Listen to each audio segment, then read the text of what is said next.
Merhaba İlker. Vay, öğrendim. Bu hafta filmlerden konuşalım dedik. İnsanlar tarihi artık filmlerden öğrenmeyi tercih ediyor. Hemen söyleyelim, tarih filmden, diziden, olmaz öyle saçma şeyden öğrenilmez. Önce kitap okumak lazım. En derinlikli bilgi kitapta olur. Buralardan ilgi geliştirebilirsiniz. Yakınlık yaratabilir. Diziden tarih öğrenilmez. Bir dizi tarihte neyi dikkate almalı?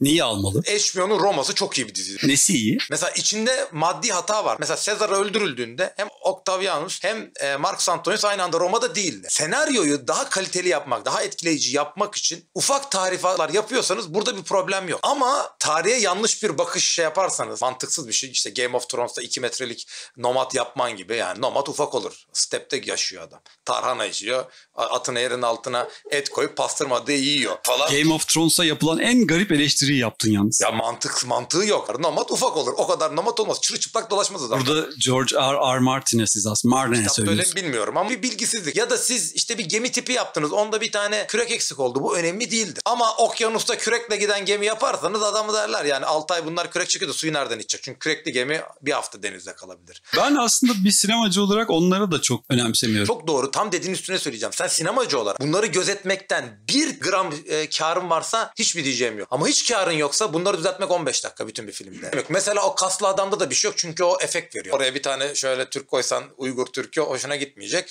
Gidiyor oraya böyle gözleri sürmeli, kaslı bir şey yapıyor. Yani tamam, o zaman öyle. Bütün filmlerde bu devletin nasıl yönetildiğiyle ilgili mesela bir problem var dizilerde. 3 kişi böyle mahalle kahvesine dedik. Yani Game of Thrones'ta da bu böyle tarih dizisi değil, fantastik ama aslında tarihsiz, öyle fantastik zannediyorsun. O şövalye fantastik falan değil. Ejderha da biliyorsun fantastik değil. Çin, yani mitolojiden alıp mitoloji de tarih. O kültürün bir parçası. Aynı masalları. Bak şimdi Roma'nın kendi bir hikayesi vardı. Roma, sen diyorsun ya, iyi fikir film için yetmez. Hiçbir şey için yetmez. Tabii. Roman için de yetmez. Ya da işte filmde diyordun ya, işte bir tane uzay gemisi var, içinde bir yaratık var. Muhteşem.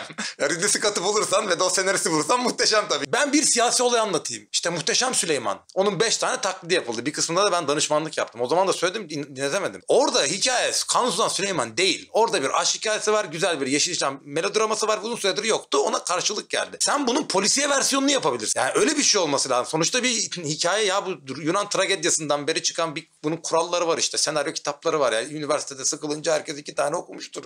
Romanın güzelliği, romanın bir de altta hikayesi vardı. Benim için en güzel filmlerden biri mesela Barry Lyndon'dır. 20. yüzyılda da geçebilirdi Barry Lyndon, değil mi? Gene benim için tarihi anlamda muhteşem bir film. O Brother Where Art Thou? Onu bilmezler ama aslında Odyssey'di. Yani aynı hikaye tabii. Tabii Odyssey. O Cycloplar, şeyler falan. Şimdi Sirenler. Tabii sirenler. Hepsi var orada. Tabii o en başına da söylüyor. Tabii sen de hikaye hatırladığın kadar çözmesi çok zevkli bir süreç oluyor. Muhteşem. Şimdi adama bana Çin Seddi'ni gösterme arkadaşım. Ya da Roma Moğol, sen Moğolları gösteremezsin Marco Polo'daki gibi. Adamı işte tepeye çıkarmışlar. Venedik'i çekiyorlar Marco Polo'yu. Arkada Santa Maria della Solu'da 1644'te yapıldı o yapı. Sen 1340'lardan bahs. Ne 1340'ı? 1200. Bunun hiçbir önemi yok sinemacı açısından. Ama emin ol bilmedikleri için yapmadılar. Evet, o anlamda iyi ayırmak lazım. Konuyu saptırdım. Sen bana bir Moğol nasıl mesela atın üstünde ok atar ya da cebinden tarhanasını çıkarır, ondan çorba yapar içer. Mesela nomadik yaşamı göster. Çünkü hiç kimse bilmiyor bunu. Sizin programınızda biraz karışmış olacağım ama sinemacılar olduklarından büyük görülüyor. Sinema kitlesel bir eğlence. Tarihçilere yönelik film yapamayız. Sen sinemacısın. Medium sinemadır. Tarihi roman tarih öğretmez. Tarihi film tarih öğretmez. Sadakat borcu yoktur. Özen borcu vardır. Yani sen yaptığın şeyde ben şunu diyorsam, İlker bunu yapmış ama hikaye daha iyileşmiş. İlker bunu yapmış, kasıtlı yapmış. Bir şey diyemem ama İlker bunu yapmış, haberi yok. Ya da İlker bunu yapsaydı daha iyi olurdu diyorsam, o zaman işte yapılmamış bir ödev var. Onun için de ben buradayım arkadaşlar. Emrah Safa Gürkan danışmanlık. Tarihe sizin kadar hakim olmayan biri o keyfi, zevki alabilir mi yine? Hani siz... Alır. Tam onu süzerek söylüyorum hakikaten. Ya çok basit, nasıl söyleyeyim, bir örnek vereyim. İşte Barry Lyndon'daki kart sahnesini hatırlayın. Fellini'nin Kazanmasını izledin mi? Yok. Muhteşem. Fellini'nin en iyi filmi belki o. Yani benim en tarihçi olmakla alakası yok. Mesela orada bir mekanik satranç şeyi. Yani o bir etki yaratır. 18'deki durdukları gibi kağıt oynaması ya da bu Zolan Germiali vardı.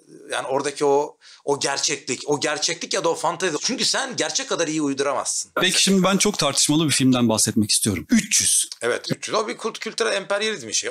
O bir film değil ya. Nusret yemek için neyse 300 de o şey için odur. 300 tane Sparta. Onlar da çıplak savaşıyorlardı. Bir kere böyle çok fazla kasmas görüyorsanız o başka bir şey artık. Başka bir yerlere hitap ediyor. Çıplak adamla beyne hitap etmediğine göre. Burada yanımızda gençler var. 300 hakkında ne düşünüyorlar bakalım. Sevmediğim bir film. Hiç. Oyun gibi bir film. Yani o beni çok rahatsız etmişti. Hani 300 adam gerçekten bu kadar büyük bir orduyu yenmiş midir? Onun bir gerçeklik payı var mı o Hayır, hikayenin? öyle bir şey yok. Bir kere onlar kaybediyorlar. Sadece orduyu geliştirecekler. Sadece 300 kişi kimseyi tutamaz yani. Ya olay efsane. Yunanların uydurduğu efsane işte. Yani ya Doğu despotizmini orada görüyorsun. Yani tahtlarda oturmuş köle bir Doğu toplumu ve özgür insanlardan oluşan Atina. Tamam, bir tarafta bir oryantal monarşi var ama işte böyle köleden oluşan bir toplum. Orada çirkin, gaddar. Bir de film olarak bir tansiyon yok. Filmin olayı neydi? Sen senaryodan anlayan birisin. Ne vardı orada? Yani dilema neydi ki? Yani hikaye yok orada. Sinema olarak çok güçlü. Herkes beni görüntüleri beğeniyor falan zannediyor. Onunla alakası yok. Ayrıca görsel dili de çıktığı dönemde çok yeniydi de. Sinemada çok basit bir şey var. Aslında hayattaki her şeyde. Kontrast ne kadar büyükse o kadar çok ilgi çeker. 300 adam o gece işte iyi uyuyun çünkü yarın cehennemde yemek yiyeceğiz diyor. Yeşilçam filmleriyle ilgili ya da melodramlarla ilgili bu kadar kritikken tarihle ilgili olan bu kadar hiç filmlerde o kadar değil. Çok enteresan. Yan yana durmuyor. Da şey değil mi tam hani ağlattıkın bir başka versiyonu öyle. değil mi? Ama Hollywood'un büyük başarısı zaten yenilir yutulur olmayan, aslında özünde Yeşilçam'ın aynısı ama o kadar büyük bir çerçevede onu o kadar inandırıcı bir şekilde, o kadar parlak bir şekilde yapıyor ki. Cilalı reklam filmi gibi, zaten ünlü bir reklam yönetmeniydi o. Zack Snyder. Sonradan da başka filmler de çekti. Bu video oyunlarıyla büyüyen jenerasyon için o Greg miymiş, öbürü İran mıymış yani. Çok cazip bir film. Ya çok dandik bir epik anlatıyor. Hikaye yanı çok zayıf. Kötüyle de bir empati kurarsın. Hani öyle bir şey koyulabilirdi, koyulmamış. Tarihsel yanı da zayıf. Hani sen açtın diye şey. Tabii zaten Cüneyt Arkın filmi gibi aslında. Ha, evet yani. Evet. Ama işte Cüneyt Arkın'la Amerikan emperyalizmi Yani arasındaki büyük fark, biri yediriyor, öbürü yediremiyor. Yani yedirebiliyorsan her şeyi yedirirsin. Orada endüstri var. Şimdi ben bir teori okudum geçenlerde. Tarihçileri ne kadar ilgilendirir bilmiyorum ama Walking Dead'i ben mesela çok seviyorum. Zombi filmleri çok tutuyor. Aslında 300'e de biraz oradan ilişkilendirmek mümkün. Biraz sosyolojinin alanına giriyor ama dünyada orta sınıf yavaş yavaş eriyor diye bir iddia var. İddia değil gibi. Evet, yani ben çok iddialı olmamak için öyle Çok söylüyorum. iddialı olabilirsin. Yani çok bariz yani. Zaten gözüküyor yani. Sosyologların ve felsefecilerin çok sevdiği bir kavram vardır ya, öteki kavramı yani. Öteki hep kötüdür ya. Şimdi bu artık büyük bir yıkım geliyor. Bu ayrım sonunda büyük bir savaşa dönecek. Belki bildiğimiz anlamda savaş değil de işte böyle sokakta birbirini vurmak gibi. Zombi onun bir vicdan azabı olarak bir şey mi? Zombi onun bir sembolü diyenler var. Ne düşünüyorsun bu konuda? Yani olabilir. Şu an sen söylerken zaten mantık geldi. Hani ya dünyanın genel şöyle bir problemi var. Neoliberal ekonomi şöyle bir şey yarattı. Bunu anlamak lazım. Her şeyi değiştirdi. Neyi değiştirdi? Mesela eskiden bir profesör, bir general, bir iş adamı ve bir diplomat aynı masada oturuyorsa bunların maaşları arasındaki fark 1'e 2 civarında olurdu. Şimdi ben mesela doçentim, profesör olacağım. Sen de diyelim CEO'sun. Benden 50 kat fazla maaş alıyorsun. Mesela sadece Alan Greenspan 700 milyon dolar kazanmış hayatı boyunca. Yani 10 jenerasyon parasını kazanmış. Bu da aynı feodal Avrupa gibi bir takım insanların sürekli ekonomik olarak üretkenliğin dışına çıkıyor. Çünkü bu kadar parası olan adam 1-2 jenerasyon sonra rantçı olacak. Dolayısıyla sürekli sıfırdan başlayan insanlar var. 80'lerde Türkiye, 50'lerde Amerika 2 maaşlı insanlar 2-3 ev alabiliyorlardı. Bir ev, 2 ev rahat alabiliyorlar. Benim babam, annem ikisi birden maaş alıyor ve ev alabildiler. Bir tane daha ev alabildiler. Şimdi ben evin down payment'ını falan yapamıyoruz. Belki daha iyi ev arıyorsunuz. O onun içindedir. Bir takım insanlar da alıyor. Anlatabildim mi? Artık orta sınıf o anlamda her an 80'den sonra yıkıldı. Genellikle belediyeye iş yapan. Belediyeye web sitesi yaptık geçenlerde. 13 milyon aldık. Çok iyi ev aldık. Ama bu çok azdır. Yani böyle bir yere. Doğru söylüyorsun. Dünya daha kötü mü? Harari'ye biraz karşı çıktın. Hem doğru hem yanlış. Şimdi bir açıdan durum şuna benziyor. Su faturasına şikayet ediyorsun. Ama sen şofbensiz de bir dönem yaşamışsındır benden de büyük olduğun için. O döneme de gitmek istemezsin değil mi? Çünkü sen mesela şofbeni aldın, şofbenden vazgeçmiyorsun ve bu faturadan şikayet etmene engel değil. Şimdi böyle bir durum var. O yüzden bunun hesabını yapmayı ben bu işin içinden çıkamadım. Ama dünyada genelde bizim neoliberal toplum mal satacağım diye herkesi kazıkladı. Şöyle bir şey var. Bütün kadınlar güzeldi. Gözümün içine bakın. Bunun doğru olmadığını biliyoruz. Ama bunu söylüyorlar. Niye? Çünkü kadın kendini hissedecek. Hepiniz özelsiniz. Bütün insanoğlu. Tekrar gözümün içine bakın. Doğru olmadığını biliyoruz. Bütün insanlar özel değil. Ama bütün insanlar özel olursa ne olur? Daha çok ürün alırlar. Peki Tamam mı? bazı insanlar özel mi? Evet. Kim mesela? Sen, ben mesela. Herhalde. Abi kamera kime dönmüş? Bana onu konuşun. Özel olduğunu düşünmüyorum. Bana da çaktın onu. Matematiksel olarak baktığında evet, herkes özeldir aslında. Kendini öyle hissedersin ama toplumda bir konsensüs olarak bize hep herkes özel, herkesin bir özelliği vardır deniyor. Sen özelsin denirse bu argümanı al cebine koy.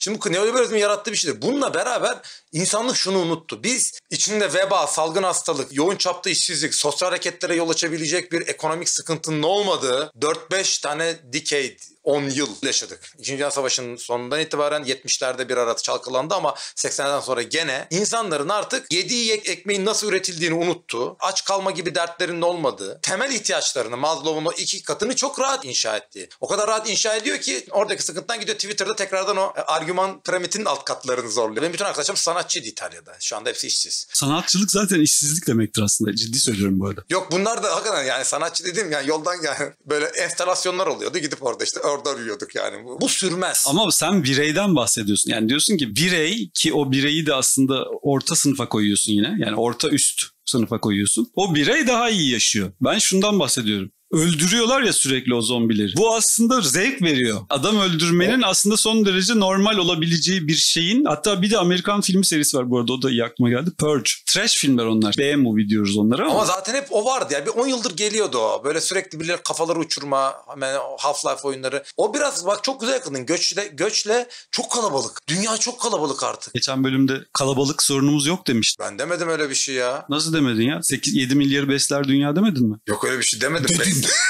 1850'de 1 milyardı. Bugün 7 milyar. Bir 150 yıl sonra 49 milyar olamaz dedi. Ama hala da artabilir. Onun hesabı yapılır. O mevzu değil. Mesela Halide Edip anlatır. İşte yokuşu çıkarken Bağbali yokuşunu Mustafa Kemal Paşa'yı gördüm der. Nasıl ya? General mi görüyorsun yani yokuş çıkarken? Şimdi ben 15 milyonluk bir şehirde yaşıyorum. Hiç kimseyi göremiyorum yani. Bir kere Cem Yılmaz'ı gördüm.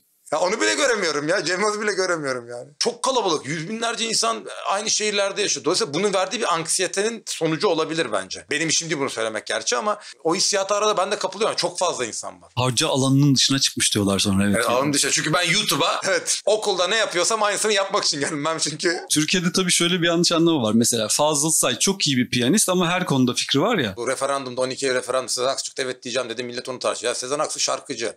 Bu hukuki bir metin. Ha, beni dinlesen gene en azından bir sosyal bilimci olduğum için bir nebze. Beni de dinleme ama. Hukukçuyu dinle. Sürekli bir şeyh arayışı. Yani Emrah Safa gelsin her şeyin cevabını versin. Bana özelden yazın ama 50 liradan aşağı cevaplamam tweetleri.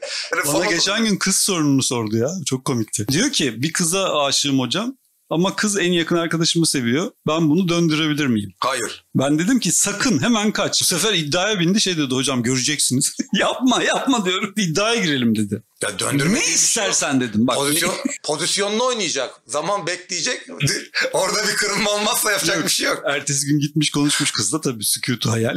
Hocam haklıymışsınız diyor. Çocuk tabii çok 17 yaşında. Sen kaç yaşında olduğunu söyledin mi çocuğun? Yani sen haklı olmamam biliyor, tanıyor beni ya. Bana meseleyi soruyor ya. Danışıyor ama dinlemiyor. Danışılmıyorsun sen. Sen danışıldığını zannediyorsun. Adam. Bana geliyorlar en sık şey olan. Ben şimdi 8-9 tane dil biliyorum ya. Şunu mu öğreneyim şunu mu öğreneyim diyor. Abi diyorum bunun sentaks zor şeyi zor hani şey bilmem nesi. Yok diyor ben onu öğreneceğim. Sen benim kim olduğumu bilmiyorsun diyor. Oğlum sen kendin geldin sordun. Ben sana bir şey demedim ki. Bakın o Arapça mı öğreneyim, Farsça mı öğreneyim deyip Farsça öğrenin, sentaksı benziyor deyip gidip Arapça öğreneceğiz. Görürsün diyenler bir kişiniz bile öğrenemediniz. Buradan tekrardan Georgetown'daki Bilkent'teki bazı sınıf arkadaşlarıma selam yollamak istiyorum. Bu böyle olmaz. Biri geliyor işte Almanca benim, Fransızca benim. Fransızca daha kolaydır diyorum. Hayır Almanca öğreneceğim. Öğrenemiyor. Zaten Fransızca da öğrenemeyecek. Ben biliyorum ama. Ya çünkü böyle bir şey değil. Anlatıyorsun dinlemiyor adam. İnsanlar onaylanmak istiyor hocam. Yani sizin fikrinizi duymak istemiyorlar. Tamam yani... onu yaptığım psikologlar falan var. Yaşam koçları. Para çok veriyorlar haklısın onlara. Bülent bu arada.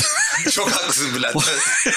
Ben aslında yakın dönem tarihi filmleri daha çok severim. Onları tarih kabul eder misin diye girmedim. Mesela Frost Nixon'ı seyrettin mi? Seyrettim. Güzel ama bence yani o film gibi değildi sanki. O zaten bir tiyatro oyunu. Evet. Biraz tiyatro uyarlanmış. There Will Be Blood çok güzel. Amerika'yı çok iyi anlayan bir filmdi. Crown? Yok onu izlemeye başlamadım daha. Crown'u seyredince İngiltere'yi anladım ya. Yani sen olmaz diyorsun ama. Crown da iyi olabilir. Anlayabilirsin. Dizinin iyiliği değil. Aslında Crown böyle soap opera gibi. Kraliçenin hayatı çok böyle popüler bir şey ama arka planda da işte Churchill'i koymuş. Churchill'den sonra Chamberlain ama onun bir problemi var. Morphin Man. Ve dizi aslında kraliçeyi anlatmıyor. Arka planda İngiliz İmparatorluğu'nun çöküşü demeyelim doğru de. kullanması bu bence. Bunu yapması mesela lazım. Süveyş kanalı olayı. 56. Orada İngiltere bir harekete geçiyor. Sonra bittiğine oradan anladım. Oradan evet. Onu mesela çok güzel vermişti ve ben bunu orada öğrendim. Bu yanlış. Şimdi şurada şöyle doğru çok doğru ama senin bunu yapabilecek entelektüel derinliğin var. Yani anlamadığına bakabilirsin. Neyin filmde olduğunu. Sonra okudum zaten. Evet. Tabii okudun ya da en azından aklında hep böyle kalsa bile bunun filmde gördüğünü hatırladım. Burada bir sıkıntı yok. Kurtlar Vadisi de izleyebilir adam. Onun ben çok izledim yani. 200 bölüm falan izlemişimdir. Öyle mi? Tabii. Beğeniyor musun? Çok hoşuma giderdi çünkü kötü adamları çok iyi. Ben filmi kötü adam için izlerim. Ama ben onun yalan olduğunu, şaka olduğunu bildim. Şimdi ona inanırsan başka bir şey. Aynı şekilde şeyi de izleyebilirsin. Abdülhamit'i. Bence sinematografisi sinematografik olarak ve senaryo olarak çok başarılı olmadığı için izlemem ama yani Abdülhamit hayranı olmak gerekmiyor. O kısımları elersin kafanda, geri kalan kısmı. Tabii yani ben de İngiliz hayranı değilim ama Bu dizilerin problemi dramatik etki olmuyor, bir de hikayesi olmuyor. Olmadığı zaman izlenmiyor. Moğollarda yoktu mesela. Yani tat kavgasından bahsediyor, Moğolların hayatından bahsediyor, bu bir kültürler arası geçen adamdan bahsediyor. Cowboy filmlerinde bu anlamda muhteşem şeyler oluyor. İlk Deadwood'la başladı HBO'nun. HBO 2 bölüm, 2 sezon ve ben buldum onu kütüphanede gidip arşivinde şeylerden. Hakikaten Montana'da altınla beraber Gold Rush diyoruz yani, altına doğru hücum esnasında bir kasaba. İşte Çinlisi var. Normalde daha önce Cowboy filmlerinde görmediğimiz elementleri var ve orada bir tane işte oranın tavernasını işleten adam var ve bir takım işte sürekli gelen elemanlar üzerinden bir şey. Fakat işin ilginci her iki sezon finali yok ve finali de yok. Bir iki seneyi anlatıyor, bitiyor. Çok enteresan bir şeydi. Adam onu hakikaten çok güzel oturtmuş. Bambaşka bir dünya, sanki panorama veriyormuş gibi. Değişik. Mesela Hateful Eight'te Yeni Zelanda, daha bağımsız olmadan Yeni Zelandalı kız var falan. Hateful Eight, Django Unchained falan gibi filmlerde yeni bir western şeyi çıktı ve biraz daha entelektüel western. İzlendi bunların hepsi ama mesela o çok iyi. Kesin 2. Dünya Savaşı filmlerini hiç izlemiyorum. Onunla ilgili bir şey söyleyemeyeceğim. Çünkü hakikaten artık fenalık geldi. Ancak şu çok fazla var, evet. 1. Dünya var. Savaşı çok az mesela. Evet. Bir Pestogları var iyi benim bildiğim. Başka var mı? Bir tane Jean-Pierre Jeunet. Hı hı. Ay, o da çok kötü aşk filmi ya. Aşk şeyi mektuplar mı? Evet. Ay. Ya ama ilk defa 1. Dünya Savaşı'nda öyle bir şey. Hollywood'a giden niye böyle oluyor? Ben Crown'a dönmek istiyorum. Merak ettiğim bir şey var orada. Ben yıllardır şeyi anlamazdım. Bu kraliçeyi niye tutuyorlar? Bu dizide anladım. Çünkü dizi onu anlatıyor. Sence niye tutuyorlar? Mesela merak ediyorum. İşte denge olsun, hakem olsun diye falan herhalde. Ve de rally around the flag dediğim. Bak mesela bu işlemişse biz tutmadık. Ama mesela Atatürk hemen onun yerine geçti. O ihtiyacı orada gözlüyoruz. Şöyle ne oluyor? Mesela paranın üstüne hemen koyuyorlar. Yani biri lazım. 600 yıl. Yani Türkiye'de ne oldu? Padişah gitti ama orada gene öyle bir figür üzerinden kurma, muhalefetinde ya da siyasi hareketler de öyle. Adam ufak bir siyasi hareket, o da kendine bir kişi etrafında. Çünkü doğal olarak ona alışmış. İngilizce. Çok ilginç, evet. Aynen öyle anlatıyordu. Yani diyor ki bir yerde mesela herhangi bir şekilde ters bir şey olduğunda İngiltere ile ilgili hemen geziler düzenliyor. Ve işte gidiyor Hindistan'a gidiyor, şuraya gidiyor, buraya gidiyor. Ve diyorlar ki kadına bunu öğretme süreçlerini görüyorsun. Siz Büyük Britanya İmparatorluğu'nun hala temsilcisisiniz. Bir fonksiyonu yok kadının aslında. Karar almıyor, bir şey yapmıyor ama İngiltere deyince siz akla geliyorsunuz. Dolayısıyla biz etkimizi sürdürmek için kadın gidiyor. Birden o ülkede mesela muhalif hareketler diniyorlar falan. Böyle etkileri var. Öyle etkisi var. Bir de şu var. Diyelim iktidarla şimdi ne oluyor? Amerika'da mesela anlaşamıyor Cumhuriyetçiler, Demokratlar ve hükümet kilitleniyor. O tip durumlarda müdahaleci falan çok gerekli oluyor. Uzlaşmaya dayalı. Çünkü bunların sistemi de değişik bir sistem. Yani kolay domine edilmiyor. Bizim gibi böyle %10 barajı falan filan olmadığı için yani yakın, sürekli uzlaşma hali. Mesela Brexit sürecinde bir sıkışma oluyorsa o ya da bir şey var. Öyle bir şey ki herkes yanlış olduğunu biliyor ama yapılıyor çünkü çok kısıtlı bir grubun çıkarı ona ve kilitliyorlar sistemi. O durumda müdahale ediyor. Yani o sizin IT'ciniz. Hani bilgisayar hep kendi çalışıyor. Bir gün çalışmıyor. Aynen öyle. Her hafta İngiliz Başbakanı kraliçeye gelip brief veriyor. Churchill geliyor. Bu da henüz çok genç. Churchill ayakta duruyor. İngiliz Başbakanı ayakta durarak verirmiş bu briefingi. Kadın utanıyor tabii, Churchill'e çok saygısı var falan. Oturun diyor. Hayır diyor. Oturmayacağım, ben ayakta duracağım ne demek falan diyor ve yine ayakta veriyor. Tabii böyle olmamıştır. Kraliçe onu biliyordur da sen biz anlayalım diye. Değil midir diyorsun mesela, bu tarihi bir detay olarak. Yok. Tarihte böyle bir şey olmaz. O sen anla diye. Şimdi ne yapacak? Ben de olsam böyle yaparım. Okuyucuya, izleyiciye anlatmak için. Bak ama burada bir şey daha var. Hemen düzeltelim. Bu Osmanlı'da da böyleydi biliyor musun? Öyle mi? 1580'den 1800'lere kadar artık bize sultan, özellikle 3. Selim'e kadar sultan birkaç istisna hariç 2. Osman, 4. Murat gibi sembolikleşmişti. Divana katılmazdı. Divan toplantılarından sonra sadrazam gelir, o gün kararları açıklardı haftada 2 gün. Ve haftada 2 gün 3 günde kendi odasına toplanırdı. 1650'lerden falan sonra artık sarayda hiç toplantı olmamaya başladı. Dolayısıyla sultan sembolikleşti. Tabii o kadar sembolik değil ama bir nevi veziri atayan, onu görevden alan ama günlük işleyişe karışmayan şey oldu. Biz şimdi imparatorluk deyince hemen 1880'i geriye döndürüyoruz. Aslında her imparatorluğun kendi içindeki dengelerin de gelişmesi. Mesela Cumhuriyet'te vardı. Mesela başkanlık sistemi vardı ilk başta.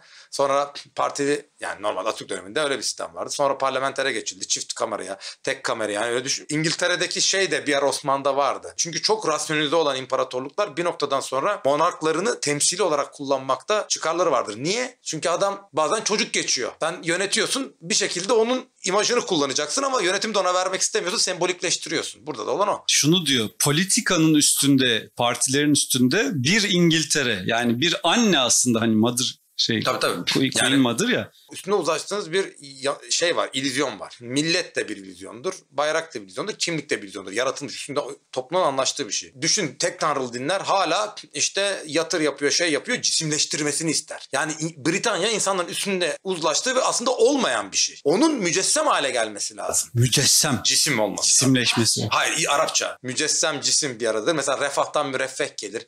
İşte ne bileyim harpten muharebe gelir. Onun kökünü bilirsen o kelimenin hepsini bilirsin. Sen hangi dilleri biliyorsun? Bu soruya official cevap vermiyorum ya. Öyle mi? Evet, şundan dolayı dili bilmeyi tanımlarsan söylerim. Mesela 4-5 dilde yazarım, o ders anlatırım. Okuduğunu anlayacak Yani düzeyde. Farsçayı artık hiç okumadığımı ve unuttuğumu düşünürsek Osmanlıca dil saymasak 7 tane falan biliyorum. Yani Almanca sözlük de okuyorum, o biraz sakatta ama onun işte İngilizce, Fransızca, İspanyolca, İtalyanca, Portekizce. Şimdi Katalanca da kitap olarak okuyabilirim ama bunlar yakın dillerdir. Rusça, Arapça hiç bilmiyorum.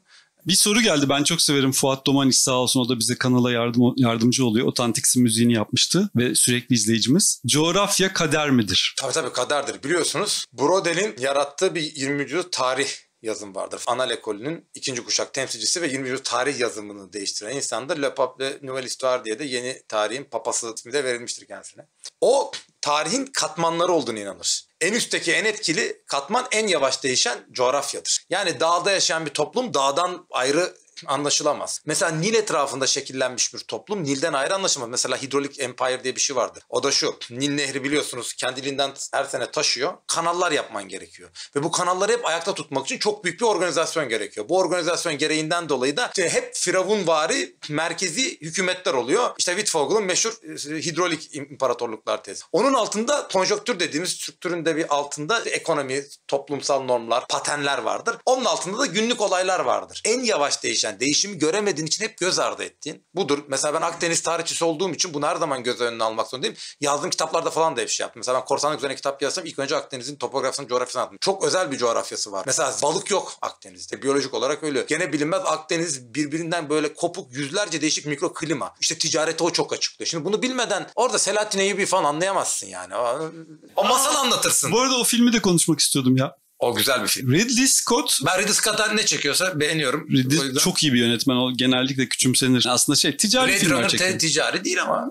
Ticari bir başarısızlık. Ticari Evet, aslında da. Ticari aslında da tutmuyor değil mi? Fakat son 10 yıldır Ridley Scott'ta bir değişim oldu. Doğuya ve özellikle İslam'a çok sinyal veriyor. Robin Hood'da yan karakteri Müslüman yapmıştı. Kingdom of Heaven. Orada çok ilginç bir şey oldu. Belki de Hollywood tarihinde yıllardır ilk defa Selahattin Eyyubi çıktı. My name is Saladin diye değil mi? I am Salahaddin, I am not those men dedi. Çok bilge, çok adaletli ve aslında ilk defa Hristiyanlardan daha iyi bir doğulu Evet gördük. doğru, o şey. Nasıl, ne diyorsun o film hakkında? Ya, film benim çok hoşuma gitmişti. Belki bundan gitmiştir ama yani değişik bir şey vardı. Aynısını biz de yapabiliyor muyuz yani? Bir tane sempatik Hristiyan. Kurtlar Vadisi bile sempatik Muro falan vardı ya. Bak ama güzelliği oradaydı. Sempatik adam, örgüt yöneticisi adam ama bir sempatik bir karakter koyabiliyordu. Hani onun dediği bir şeyler vardı. Bir tane adam vardı. İnsancılık vardı. O hani beğenmediğin dizi. Şimdi o çok iyi. Salahattin, şimdi kral olarak birini çıkarıyorsun ve adam karikatürize 300'deki gibi. Peki gerçekçi mi o? Bilemeyiz. Associated Press olmadığı için sahada Selahattin'le ilgili eser yazanlar da Selahattin'in yanındaki adamlar oluyor. Onlar da onu yazıyor yani. Hocam bilebildiğiniz bir şey var mı?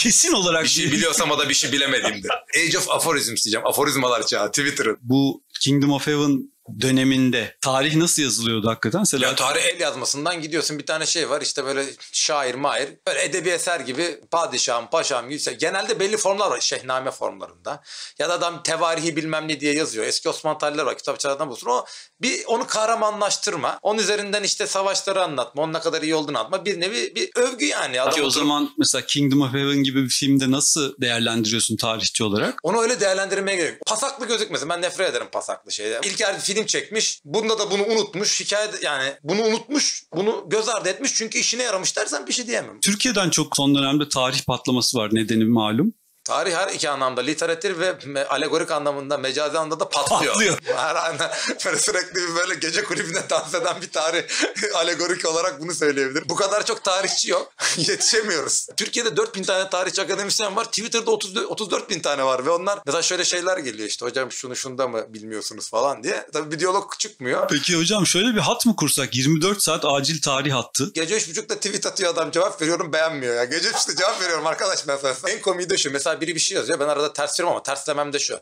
Ya benimle bu tonda konuşmayın diyorum. Sen de ne kadar ukala küstah bir adammışsın diyor. Sonra altına biri bir şey yazıyor. Sen önce büyü de gel diyor. Ya sen bir adama kendinden ufak diye bunu diyorsun. Bana küfür ediyorsun. Benle bu tonda konuşma diyeceğim. Ben küstah oluyorum. Ben hocayım. Diriliş. Şimdi bu tip dizilerde önemli olan izleyicinin o dönemde o kadar her şeyin kaynağının olmadığını, her şeyin net bir şekilde bilinemeyeceğini bilmez. 1280 yılında Osmanlı'nın 1400'lerde ne olacağı bilinmediği için kimse 1280'lerde oturup Ertuğrul Gazi'nin tarihini yazmamış. Çünkü onun gibi milyonlarca vardı. Bir tanesi tutmuş. Nasıl biz ne bileyim Recep Tayyip Erdoğan 13 yaşındaki şeyini araştırmış bir gazeteci yok. Çünkü 13 yaşında bilmiyorduk yani Cumhurbaşkanı olacağını. O dönemde öyle kalmış. Osmanlılar'da 1470'lerde 80'lerde geriye dönünce 3-5 tane satır kalmış geriye. O zaman ne yapabilir yapımcı? O dönemin başka eserleriyle o dönemin diğer ruhundan bir eser. Yapımcının bunu yapması lazım. Ben Türkiye'deki izleyici, sen dizi sektörüyle ilgili söyledin ya hani dizi sektörü bir manipülasyona dayanıyor. Yani yapımcının böyle bir derdi olduğunu düşünmüyorum. Onun derdi bence de olmamalı çünkü para kazanacak. Hocam Abdülhamit kostümü satıyorlar payitahtı. Ben onlara çok karşıyım. Şöyle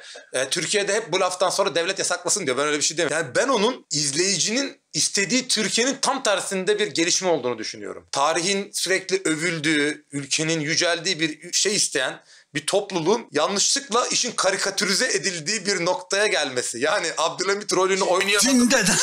Gerçekten anladın mı? Karikatürize ediliyor. Ya ben tarihçiyim. Bu işin muhafızı benim. Siz kim? Ben diyorum bunu yani. Ben bu işten para kazanıyorum. Çok teşekkür ediyoruz hocam. Bizi yine aydınlattınız. Var mı sizin söyleyeceğiniz bir şey bu bölümle ilgili? Bunlar sessiz çocuklar ya. Senin gibi linç yemek istemiyorlar Game of Thrones için. Her türlü lince hazırım. Gelin lan. Veysel dedi geçen Game of Thrones'ta. Gelin lan. Bana gelmeyin çocuklar. Şöyle bir eleştiri geldi. Geçen Harari ile ilgili.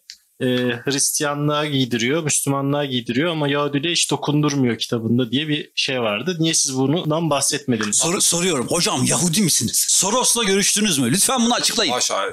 Yarın Yahudiyim diye çıkar. Ben HBO'dan para aldım mı? Az sonra. Ya onu da alabilirsin HBO'dan para. Ne? Keşke nerede? Bu arada HBO gerizekalı dizi bitmiş o zaman veriyor bana. İlker iyi de bak al şu $100. Ya bir kere şu prensiplerde anlaşalım. Türkiye'de yani bu da bir safsata. Denmemiş şeyi hesabı verilemez arkadaş. Benim belli bir zekam var. Karşımdaki adamın sorusu var. Işığın altında terliyoruz. Aklımıza geleni cevaplıyoruz. Ben öyle bir şey fark etmemiştim. Öyle bir şeyle ilgili kanıt getirirlerse ben kitabı böyle bir bütün her şeyle değerlendirmedim. Benim dikkatimi çeken. Sağcı mısınız? Solcu musunuz? Ben medyokrite karşıtı, vasata karşı. Kalite abi. Mutlaklar yoktur. Aralarındaki ilişkiler vardır. Bana faşist olarak da gelebilirsin, solcu olarak da gelebilirsin, milliyetçi olarak da gelebilirsin. İçinde tutarlı ve zeki olman, yaratıcı olman lazım. Filmde de öyle konuşmadık mı? Kötü film, iyi film neye bakarsın? Yani bilim kurgunun da iyisi olur. Şimdi insanın düşünce yapısında ön lobu çalıştırıyorsun ya, orayı idareli kullanmak için mesela hep aynı bakkala gidiyorsun. Bu aykırı görüşler ön lobu şey yapıyor. Benim ön lob geniş. Bak geniş görüyorsun. Benim de alnım açık. İşte alnımız açık. İşin şakası bir yana hakikaten insan yani gayri ihtiyar. Fakat bizim işimiz bu. Benim işim bu. Bunu yaptığım zaman işimi yaptığım için nasıl adam spor salonuna gidiyor? Biz de burada 0 lira kazanarak. Böyle yaparak aslında tabii statükoyu korumuş oluyorsunuz diyenler var. Ona ne dersin son söz olarak? Onu ben bilemem. Ben devrime gelmedim ya. Ben burjuvayım ya. Benim anam babam ne iş yapıyor bir baksınlar. Ben varlıklı büyüdüm yani az çok. Hani ben ne statükoyu ben korumayacağım. Kim koruyacak? Ben statükodan yanayım. Ha, koruyor musun yani? Koruyorum ya. Korumuyorum da yani en azından koruyorum şeyle de oturup ağlamam yani. Hani yani bana çok ters. Ben devrim sözleri verdim ya da sen birilerine devrim sözleri verdin daha aklına mı uğrattık? Bakın arkadaşlar nasıl YouTube'a giriyorsun reklam geliyor tamam mı? Bir şey istiyorsan onun bir karşılığı var. Biz burada bunu kendi zevkimiz için yaptığımız için yani böyle politikacı değilim ben. Türkiye'de bu yanlış anlıyor. Statikocu oluyor. Ben üniversitede hocayım. Zaten statikocu. Statikocuyum yani. By default statikocu. By default. Hayır şöyle statikocuyum. Yani çıkıp bir yerde böyle bir Türkiye değişsin ne pahasına olursa olsun. Ben ama uğraşıyorum ya. Abi ufak şeyleri ben de uğraşıyorum. Al burada uğraşıyorum yani evet, zaten. şu anda onu demiyor adam o. Adam diyor ki değişimde benim gideceğim bir yol var. Hani devrim onun önünde duruyorsun diyor. Ya ben onun ben duruyorum ama. Ben duruyorsam sen bayağı gidemeyeceksin yani. Daha beni sen daha birinci level adama gelince ne yapacaksın yani? Adam beni geçememiş ya. Lan papyonlu bir adamı geçemiyorsun sen. CIA'yı mı geçeceksin yani? Peki. Öpüyoruz.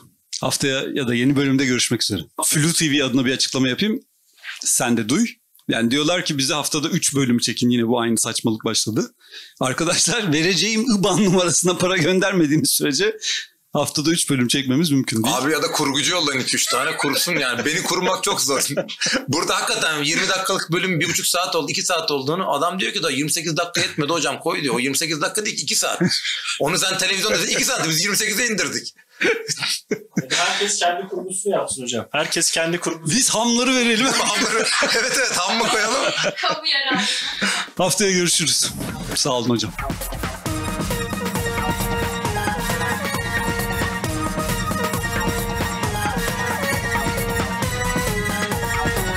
Şunu anlamamız lazım. Adam geliyor bize. Hocam diyor bu konuyla ilgili ne, işte arşivde ne yazıyor? Ne üzerine yazıyor? 12. yüzyıl. Bazı 12. Ne diyorsun yüzyıl. oğlum, hiçbir şey anlaşılmıyor. Bir dakika benim iyice sona doğru hızlandı. Bir de İngilizcesini anlatıyorum. Orada Mikrofon.